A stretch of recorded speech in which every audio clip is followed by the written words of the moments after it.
Namaste, dear ones. Today we're going to be talking about the power of ignoring a narcissist.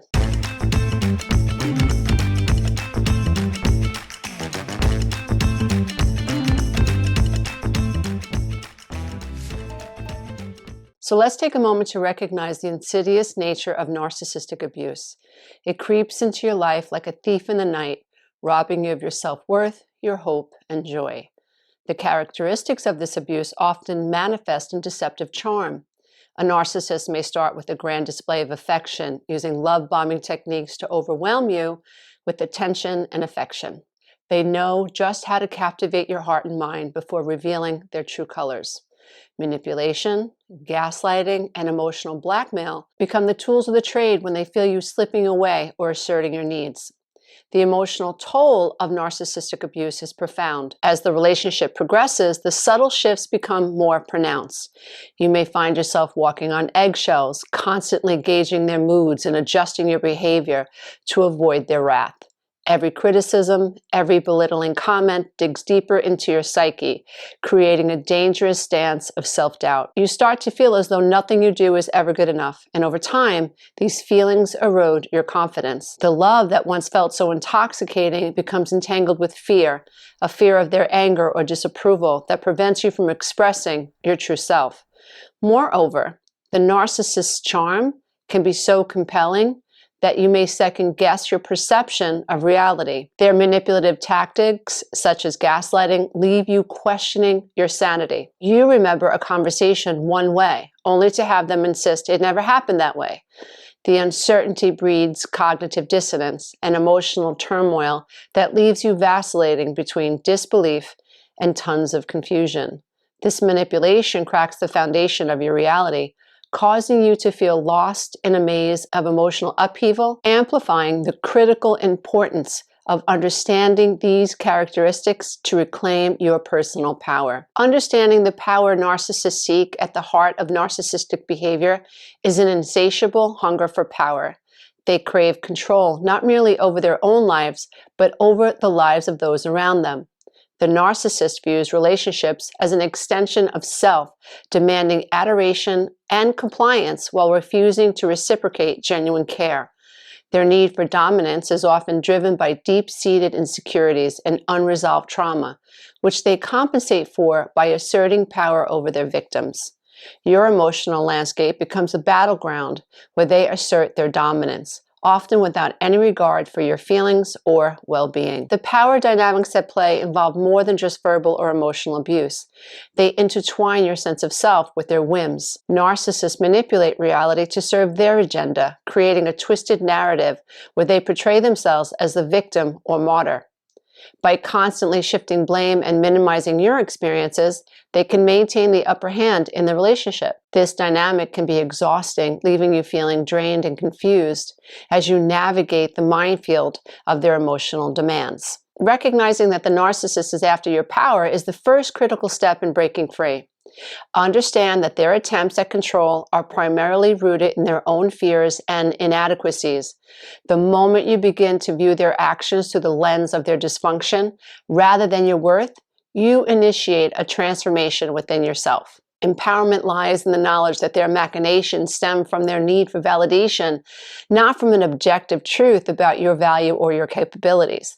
This shift in perspective can be revolutionary, allowing you to disengage from the emotional manipulation they wield. Cognitive dissonance is real, and you will experience it. As we delve deeper into the impact of narcissistic abuse, it's crucial to explore the cognitive dissonance that arises from this tumultuous experience. So what is cognitive dissonance? It's important you understand that this describes the mental discomfort experienced when holding two conflicting beliefs or emotions at the same time. In the context of a relationship with a narcissist, this dissonance can manifest as a clash between the love you once felt and the pain you now endure daily. You may find yourself grappling with the memories of joyful moments intertwined with the reality of emotional pain, leading to an internal battle that can feel unbearable. This internal conflict often leaves you feeling confused and isolated. You want to believe in the love and the connection that once ignited your heart, but the nagging reality of their toxic behavior overshadows those memories. This push and pull creates a sense of being trapped as you fight against the validation of your feelings while simultaneously feeling an obligation to justify or rationalize their abusive behavior. You may experience guilt for wanting to distance yourself from someone you once loved dearly, leading to further turbulence in your internal emotional landscape. Moreover, this cognitive dissonance reinforces your sense of helplessness. The more you seek validation for your feelings from the narcissist, the more they gaslight and manipulate your reality, causing you deeper confusion. You're constantly second-guessing your interpretation of love, affection, and safety, a dangerous cycle that perpetuates emotional damage. Realizing that this dissonance serves as emotional noise allows you to begin the important work of detaching your self-worth from the thoughts and emotions that represent the psychological abuse narcissistic abuse creates. I want to talk about the power of stepping back.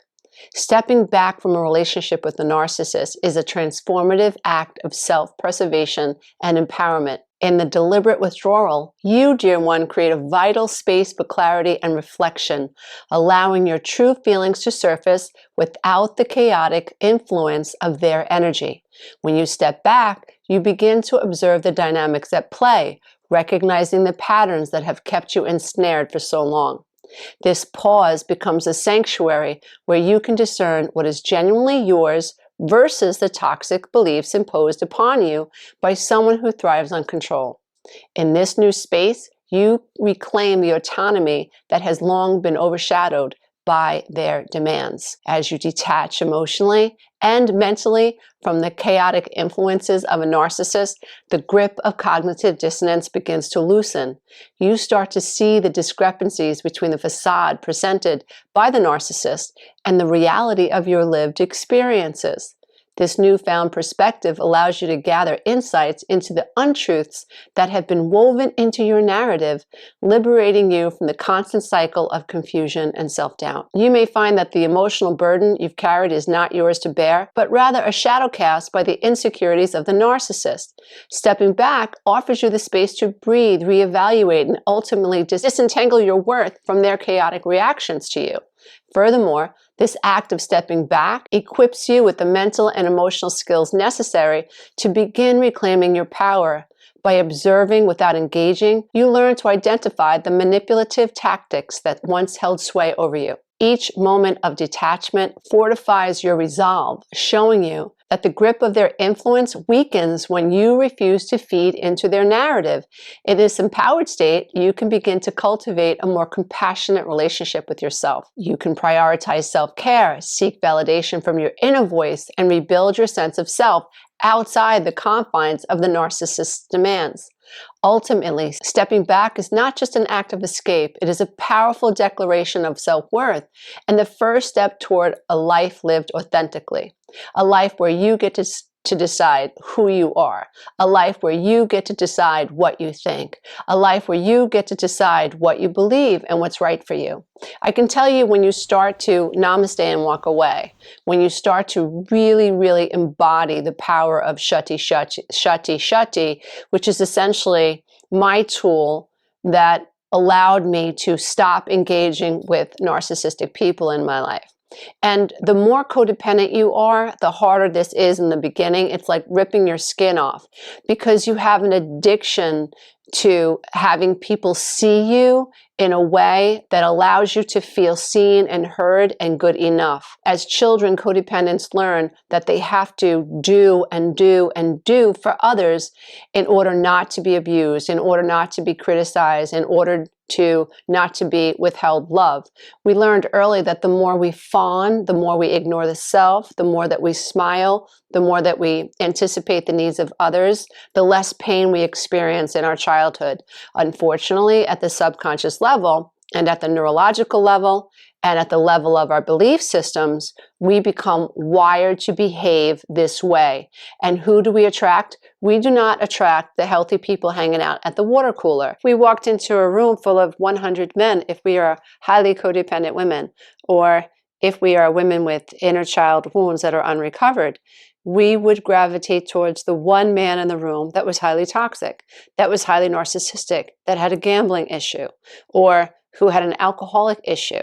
We would gravitate towards people that felt familiar to us, the kind of men that make us beg for approval, the kind of men that make us feel like we're not good enough, the kind of men that want us to cater to them, the kind of men that want to have power over us, that are not fair, do not have empathy, at least not real empathy. And the same with men. If you are a highly codependent young man or a man, and you walk into a room full of 100 females, you would be attracted to the one female that had high narcissistic traits, a female that made you chase after her approval. And this is a very sobering reality. But without really looking at this reality and understanding how we are giving our power over to this reality, and we are cutting ourselves off from our God-given ability to focus where we want to focus, inward versus outward, then we remain stuck. Once you believe that you trust someone, you let down your guard. So the power to discern is kind of dismantled for a little while, because you already, through the power of cognitive reasoning and a cognitive bias now, you assume this person's good. You put them in the good box category. So now when a red flag comes up, because of this cognitive influence that is operating below the veil of consciousness, you've already decided this is a good person. So when a red flag comes up, you knock it down like whack-a-mole. No, can't be true, can't be true, can't be true. This person's a good person. I always tell my personal clients, and I tell my children and my personal friends, when they meet someone and they start telling me how wonderful that he or she is, I remind them, you do not know them. You do not know them. You know someone best when you start to disagree with them.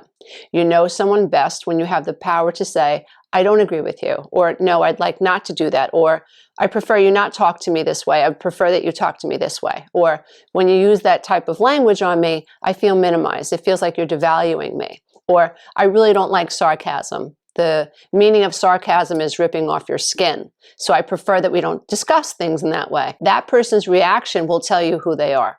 Because people are not who they are when they're agreeing with you.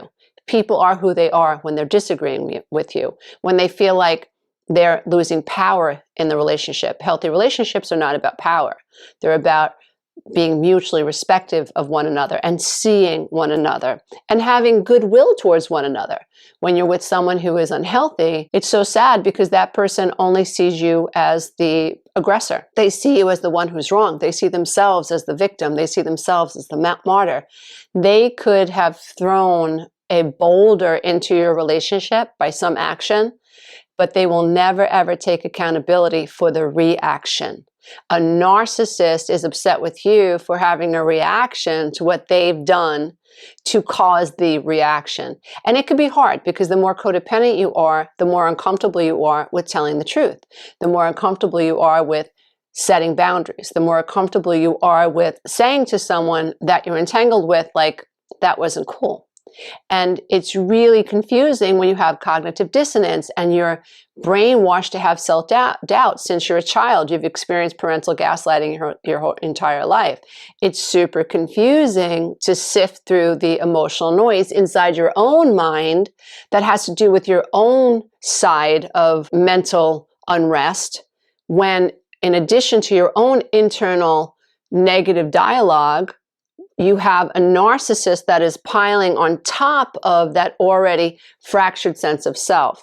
Remember, codependency implies that you have a fractured sense of self. You have no sense of self. You have a loss of selfhood. And you're seeking outside of you, oftentimes in narcissistic relationships, a sense of self through the doing for other people in an attempt to get them to mirror back to you a sense of worth. So as long as you're the puppy on the string, as long as you're chasing the carrot, as long as you're disowning your power, as long as you're pretending that you're okay with things that you're really not okay with, as long as you have 3 jobs while the narcissist doesn't have 1, as long as you act like the narcissist isn't dysfunctional, doesn't have an addiction, isn't a pathological liar, isn't victim blaming, isn't playing the victim constantly, as long as you don't acknowledge how they start trouble and then stand there and scream foul even though they start, as long as you don't tell the truth, then things between you and the narcissist stay copacetic.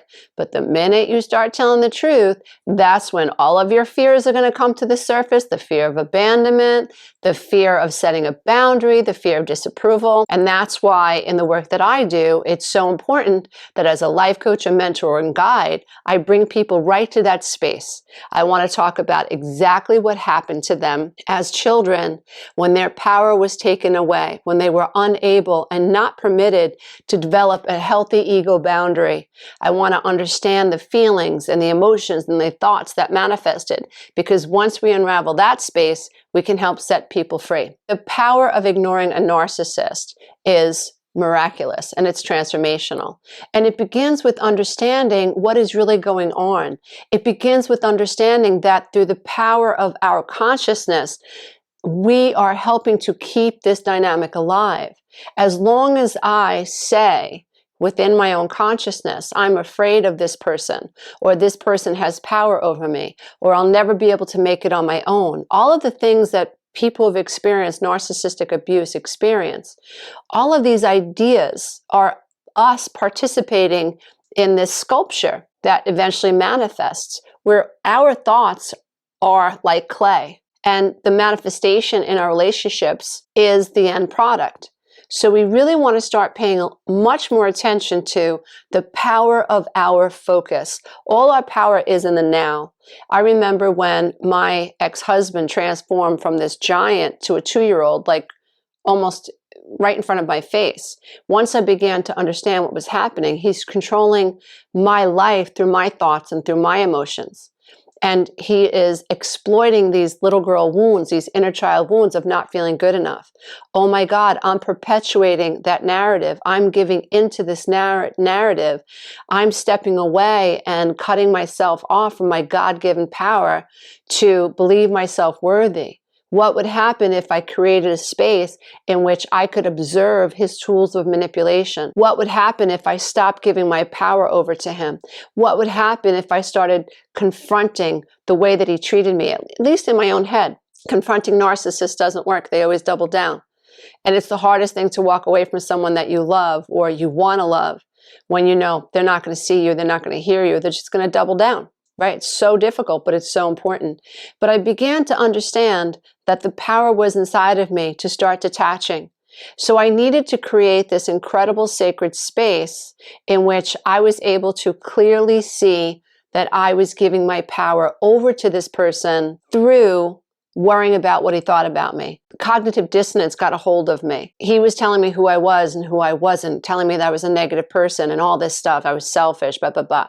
And so in all that noise, I was feeling activated and triggered. The little girl inside of me was being activated and triggered.